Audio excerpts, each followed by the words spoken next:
Good evening, everybody. Happy Monday, and welcome to another episode of Legal Ease, my on-air legal show where I discuss legal topics with you. Thank you for coming in live tonight and tuning in to see my show. Today I'm going to introduce to you a primer about premises liability cases. Now, a premises liability case is a type of negligence case, and like all negligence cases, they deal with failure to use reasonable care. That's what negligence is. Negligence is simply neglect, failing to use that amount of reasonable care that a person would use under like or similar circumstances if they're a reasonable person. So premises liability is a negligence type of case, but a little different than, say, an automobile case for a couple of reasons, which I'll get into in a little bit. But you're usually going to be engaged in a premises liability case having to do with injury that occurs on someone else's property. This could be the property of a neighbor. This could be a department store. It could be Lowe's, Home Depot, Publix. Could be on a public sidewalk. Could be in an apartment complex. So anytime you're on property that's owned by another person, the possibility of being injured on that property is something that you have to consider. So it's another type of negligence case. So what that means is that in this particular case, a landowner or property owner owes a duty of care to its people on their property. So if you are a person on someone else's property, you kind of occupy a spectrum of importance on the property.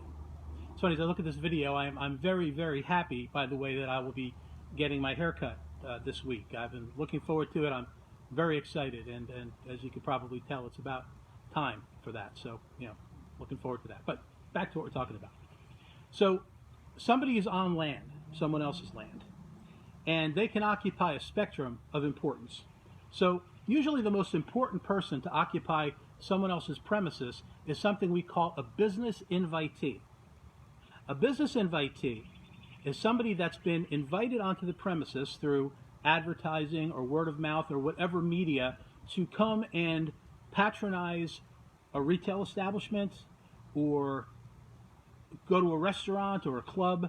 Essentially, you are there to do business, to buy the product that's being sold, or to be entertained in the way that's being entertained. A Bucks game would be another example of a situation where you're a business invitee, or in that particular case, more of a licensee, but you're given high consideration.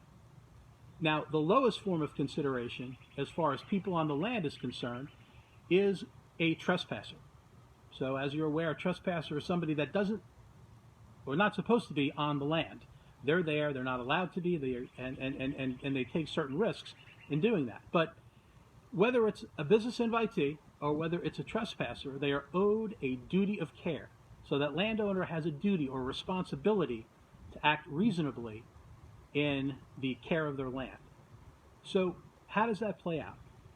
Well, for example, if you're a business invitee, and you're going into, say, Lowe's or Home Depot or a store like that, the landowner or the store owner, through its employees and agents, has a duty to make the premises safe for your shopping experience. And what's very interesting about this is sometimes this can be a little bit contradictory. On the one hand, they're trying to make the premises safe and directing you with signs that say wet floor or dangerous situation. But on the other hand, they're putting signs up trying to attract you to everything that they're trying to sell. So it can sometimes defeat its own purpose when a landowner tries to warn you on the one hand, but on the other hand, they're trying to get you to look at everything else. So it's a little peculiar, and what makes these cases sometimes a little bit tricky in terms of liability. And liability is simply responsibility for causing an incident to occur, an accident. Unlike an automobile case where you may be sitting at an intersection and somebody rear ends you, or somebody blows through a red light or blows through a stop sign and T-bones you, or turns in front of you and causes an accident, blame is pretty easy to establish in those cases. The insurance companies usually get that close to right. But in the case of premises liability, as opposed to like an automobile case, there's always going to be that component of comparative negligence. And comparative negligence is that amount of negligence that we place on the plaintiff It wouldn't exist in a rear-end auto case. The plaintiff's not responsible for that at all. He's simply the victim. But in the case of premises liability, we see it a lot more. You see that juries tend to want to split the baby a little more because as much as somebody may be injured because they've slipped and fallen or tripped and fallen at Walmart or Home Depot or Lowe's, there's always that sentiment that people need to watch where they're going. And I just explained before where that can be a little bit challenging because your eyes are constantly being diverted in all different directions during those shopping experiences. So that's one of the reasons why they become more complicated cases, because it's sort of the reverse. In automobile cases, duty and liability is usually easy to establish, where insurance companies will challenge is usually causation for your injuries. Whereas with premises liability cases, don't you love this hair blown in the wind like this? Can't wait to get a cut. In premises liability cases, the injuries and the causation for the injuries are usually related to the accident. However, proving that it is the landowner's fault or significantly enough the landowner's fault is usually where we run into the challenge. So that's pretty much the idea of duty. They have a duty to act reasonably. You go on their premises and something happens. Now, one of the ways that we see this play out a lot of the time is what is called the transitory substance scenario. Now, transitory substance is basically a substance on the floor that somebody slips and falls on, causes somebody to fall down. Could be liquid, it could be water, it could be laundry detergent at Publix, it could be gravel somewhere in the outside portion of Lowe's. Anything on the ground that's a transitory substance is subject to a little bit of a more difficult approach when you're dealing with those issues and those claims.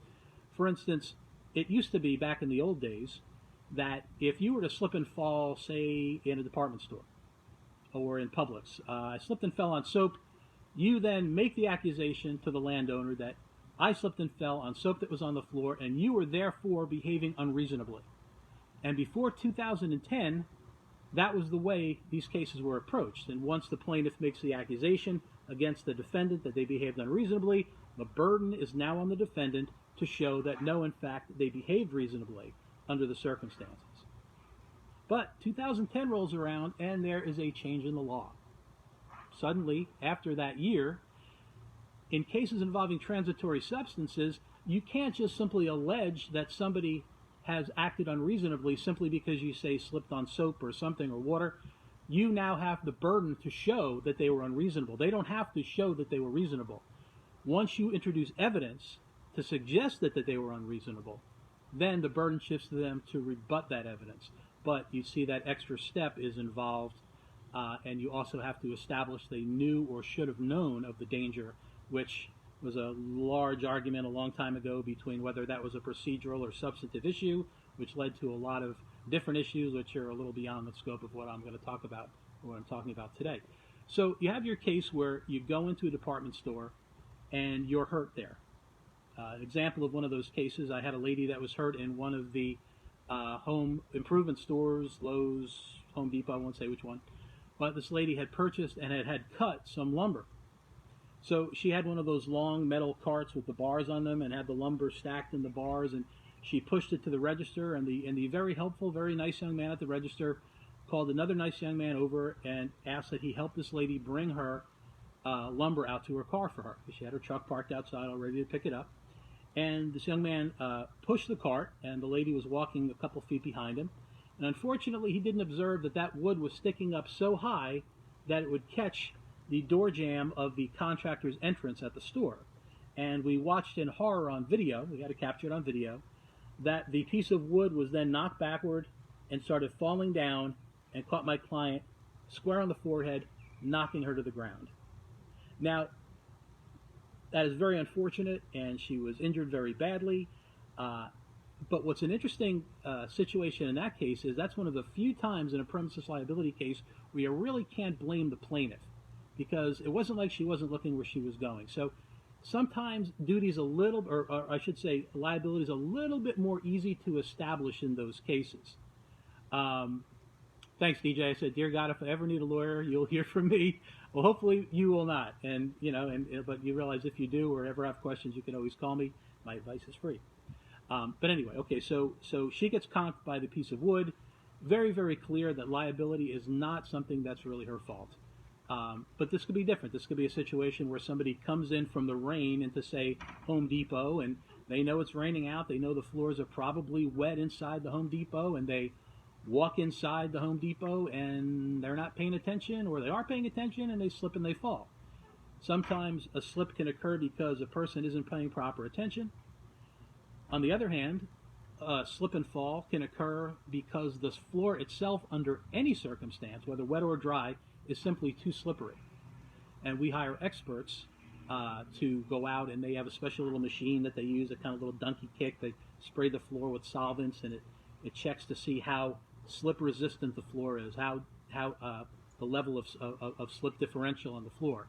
So you may walk into a store, it may be raining out, you may know it's raining, they may put signs up, you may slip and you may fall and break your leg, and oh well, the signs were up, it was raining, I knew it was raining, and then the engineer goes in and measures the floor and says, no, you may have known it was raining, you may have known the floor was wet, but our measurements show that this floor would be too slippery under any circumstance. So you see, there's kind of a lot of variety in the way these things play out. And that's one of the reasons why I try to kind of put these educational things out for you, so you at least know what some of the issues are.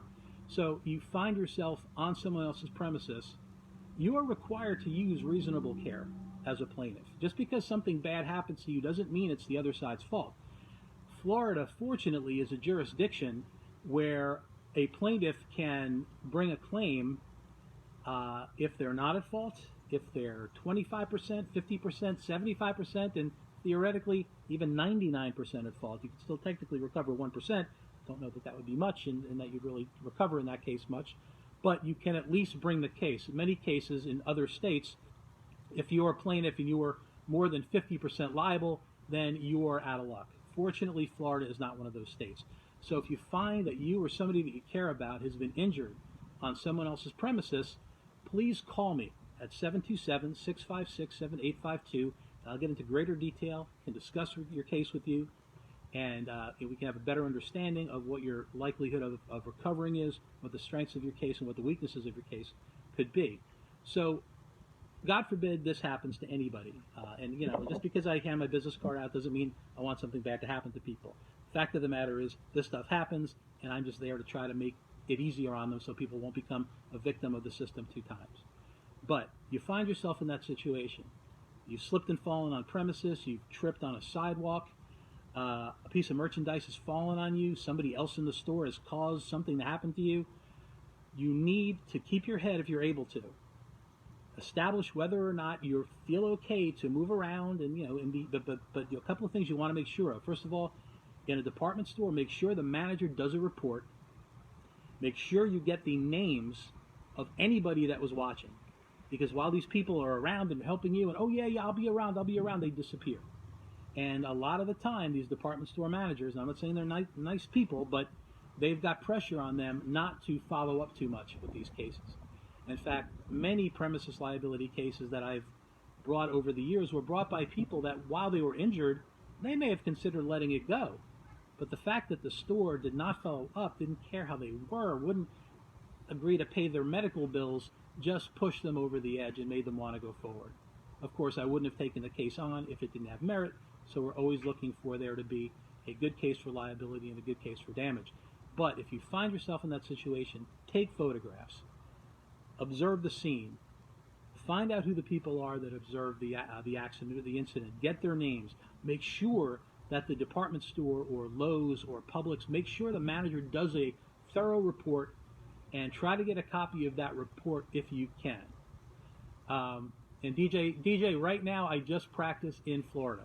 So while I'm considering possibly getting barred up north in a couple of years, I really have been practicing in Florida for the past 20 years. So this is really where I set my practice up, and it's pretty much it. But obviously I can give you advice on the legal matters, because our common law system, which comes from England, has a lot of similar permutations in various states. So don't be shy about asking me. And certainly if you have an issue out of state and you need to find somebody, I can help you do that. I know a lot of people, particularly up in New York, New Jersey, and Pennsylvania, that practice in these areas. But anyway, that is your primer on premises liability. Remember, that's the case where somebody's injured on someone else's land. And one last thing, this could even involve a dog bite case. It's not going to involve automobiles because they're regulated under very specific sets of statutes.